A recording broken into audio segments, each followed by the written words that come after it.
చేయడానికి ఉరిశిక్ష చేశారు. అలాగా ప్రియాంక రెడ్డి దిశ కేసులో మనం చూసినప్పుడు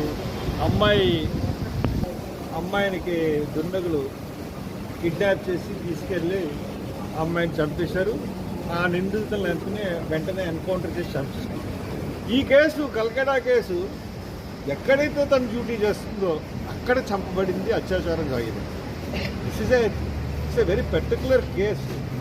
అంటే ఉమెన్ మీద ఇంత దారుణమైన మెడికల్ కాలేజీ, ఒక మెడికల్ హాస్పిటల్, ఆ ప్రాంగణంలో ఇంత దారుణంగా అత్యాచారం జరిగి ఇంత దారుణంగా తను పైగా రూమ్ తలుపులు కూడా తీసి ఉన్నాయి అని అంటే the culprit is the superintendent of the hospital and principal of the medical college.